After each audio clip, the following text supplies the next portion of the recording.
हमारी जो बुक है जीवात्मा जगत के नियम, उसको हम कंटिन्यू करेंगे। आत्मवंदन सभी मास्टर्स को। और अगला टॉपिक है अपने मन को नियंत्रित करें।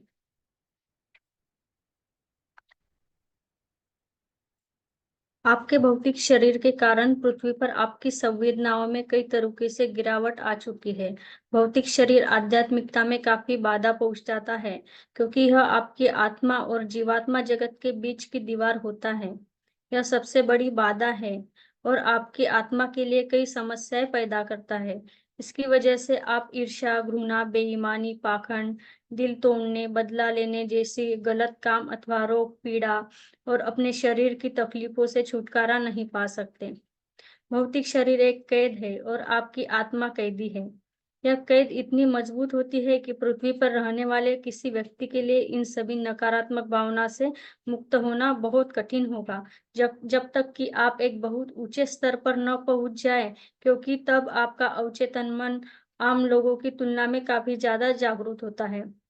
यदि आप में उच्चतर स्तर तक उठने की एक सच्ची इच्छा हो, तो आप अपने भौतिक मन पर काबू पा सकते हैं और आप इसे गलत राह पकड़ने से रोक पाएंगे। यदि आप में गहरी इच्छा शक्ति है, तो आप बुरी भावनाओं पर नियंत्रण कर सकते हैं और आप पाप नहीं करेंगे।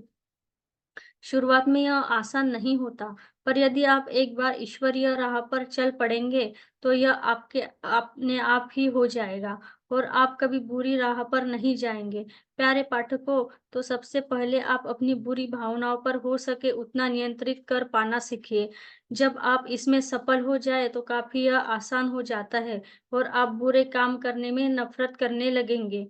हो सकता है कभी-कभी आप पर बुरी भावनाएं हावी होगी, पर आपको तुरंत ही इसका पता चल जाएगा एवं आप उसी समय अपने आप पर नियंत्रित कर लेंगे। इसलिए शुरुआत में आपको बस बुरी भावनाओं को अपने नियंत्रण में रखने का कठिन प्रयास करना होता है, क्योंकि जीवात्मा जगत में हमारा कोई भौतिक शरीर नहीं होता। इसलिए हम अपने मन को बहुत अच्छी तरह से काबू में रख सकते हैं।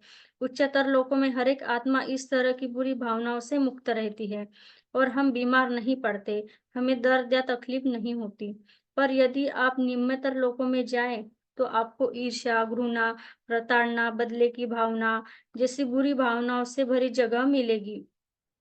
इन लोगों की आत्माएं एक दूसरे को इस तरीके से नुकसान पहुंचाती है कि कभी-कभी यह हमारी कल्पना से परे होता है। उनकी दुष्टता और बुरी इच्छाओं की कोई सीमा नहीं होती। दूसरों को नुकसान पहुंचाने में, खासकर अपने से कमजोर को हानि पहुंचाना, उन्हें आनंद मिलता है। कमजोर आत्माएं निम्नतर लोकों पर नर्क की यातना भोगती है। वहां से सैकड़ों सालों तक जीने की जरा कल्पना कीजिए। कुछ ही करने से पहले आप खुद समझ जाएंगे। अगला टॉपिक है जीवात्मा जगत में हमारी भावनाएं। हमारी भावनाएं भी वैसी ही होती है जैसी पृथ्वी पर आपकी होती है। वही प्यार, वही लगाव, वही दयालुता, लेकिन हम अपने प्रियजनों को अधिक समग्रता और गहराई से चाहते हैं, चाहे वे जीवात्मा जगत में हो या आपकी दुनिया में रहते हो।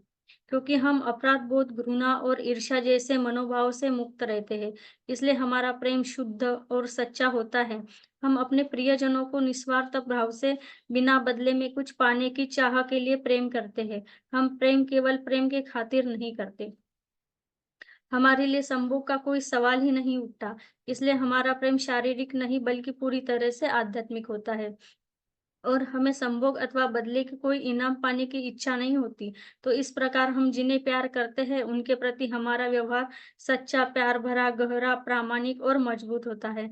पृथ्वी के लोगों को हम आपकी तुलना में अधिक आसानी से क्षमा कर सकते हैं, क्योंकि हमारे अंदर कोई स्वार्थ की भावना नहीं होती। हम किसी से घृणा नहीं कर सकते। उच्चतर लोकों में इसका कोई सवाल ही नहीं उठता। हमें हमें यहाँ ईर्ष्या और अनुभव नहीं होता, यहाँ तक कि तब भी नहीं जब हम किसी को स्वयं से काफ़ी बढ़कर पाते हैं। ईर्ष्यालु होने के बजाय हम ऐसी श्रेष्ठ आत्माओं की प्रशंसा करते हैं और उनके जैसा बनने की कोशिश करते हैं। भौतिक शरीर छोड़ते ही हम अपनी सभी कुविचारों से मुक्त हो जाते हैं, लेकिन हमारी अच्छी भावनाएं हमारे साथ हमारे घर यानी जीवात्मा जगत में नहीं आती। भौतिक शरीर को छोड़ने के बाद भी निम्नतर लोगों की आत्माएं पृथ्वी पर की अपनी सभी दुर्भावना से चिपकी रहती है।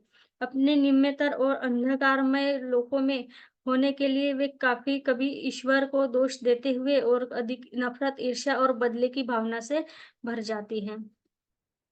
अगला टॉपिक है जिमी की कहानी। पृथ्वी पर लोग जैसे दिखते हैं वैसे नहीं होते। हम आपको अपने एक दोस्त जिमी अंकल की सच्ची कहानी सुनाना चाहते हैं। पृथ्वी पर अपने समय में वह कमाल के वक्ता हुआ करते थे और बड़े आकर्षक व्यक्तित्व के थे। वह दुनिया को यह दिखाते थे कि वह बहुत भली आत्मा है और किसी को नुकसान नहीं पहुंचाती। वे हमेशा हमें यह दिखाया करते थे कि उन्होंने बहुत से लोगों को खाना, कपड़े, रुपए, पैसे और रोजगार देकर मदद की है। वह नियमित घंटों तक प्रार्थना करते थे। उनकी पत्नी और उनके बच्चे भी उन्हीं के रास्ते पे चलते थे। वह अपनी पत्नी को हमेशा हमेशा गुणगान किया करते थे। वह सुंदर थी लेकिन बुद्धिमान नहीं थी। उनके बच्चे स्कूल में तोता रटन पढ़ाई पढ़ाई कर पास होते थे। अपने बच्चों से उन्हें बड़ी उम्मीद थी और वे उनके बुद्धिमान होने की प्रशंसा करते थे। कहावत जैसा बाप वैसा बेटा, उनके बच्चे उन्हीं के नक्शे कदम पर चलते थे और लोग उनकी बड़ी प्रशंसा करते थे। वे बहुत अमीर और प्रतिष्ठित थे और बड़े लोकप्रिय भी। इसलिए लोगों के लिए यह बात बिल्कुल तय थी कि वे सीधे स्वर्ग ही पहुंच जाएंगे। हम लोग उन्हें बड़ी अच्छी तरह से जानते थे। जिमी अंकल की मृत्यु मृत्यु के समय हम पृथ्वी पर ही जीवित थे। हमने उनकी आत्मा के लिए प्रार्थना की और उनकी पत्नी और उनके बच्चों को यह कर ढाढ़स बंधाया कि उन्हें वे तत्काल ही स्वर्ग पहुंचा देंगे। हम भी कितने मूर्ख थे। पृथ्वी पर लोग किसी की सच्चाई जान नहीं पाते। जीवात्मा जगत में आने के कुछ ही समय बाद हमें जिमी अंकल की याद आ गई, सो हमने अपने लोक में उनकी तलाश शुरू कर दी। 1981 में हम छठे लोक में थे।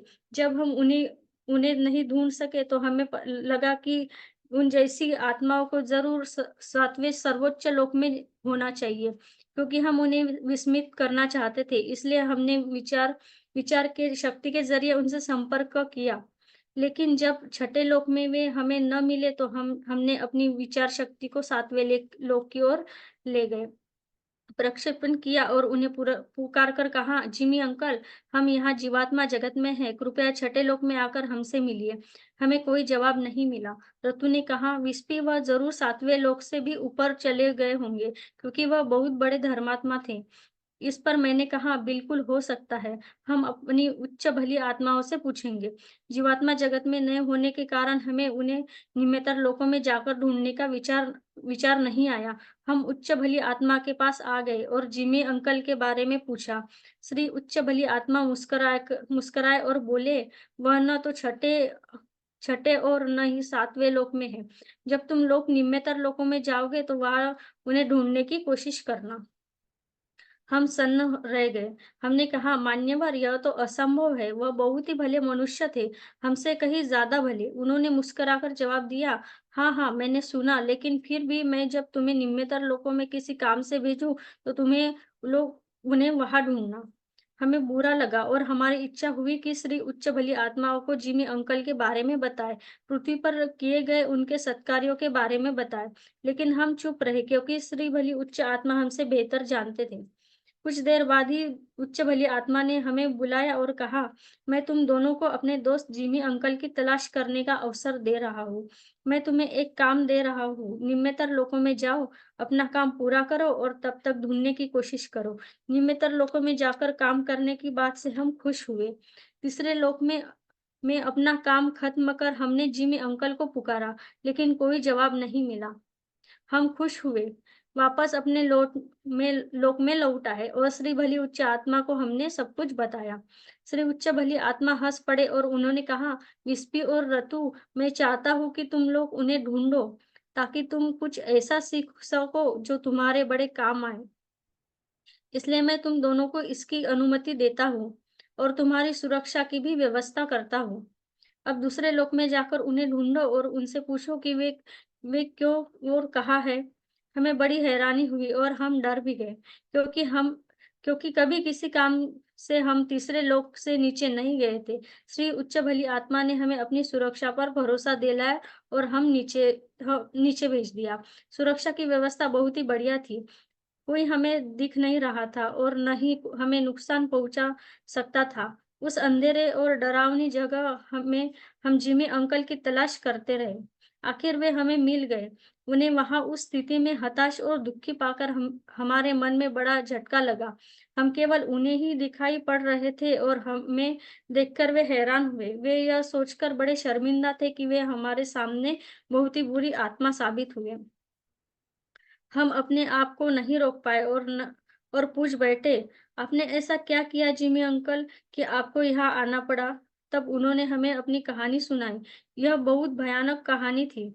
यह बात एकदम हैरान कर देने वाली थी कि जिमी अंकल जैसे व्यक्तित्व, जो उसके लोकप्रिय, बाहर से इतने कद्र और भले, वहीं अंदर से ही इतने बुरे और निम्नतर के मनुष्य थे। बस आज के लिए इतना ही। सभी का बहुत-बहुत धन्यवाद। कोई भी बात करना चाहता हो तो बोल सकता है।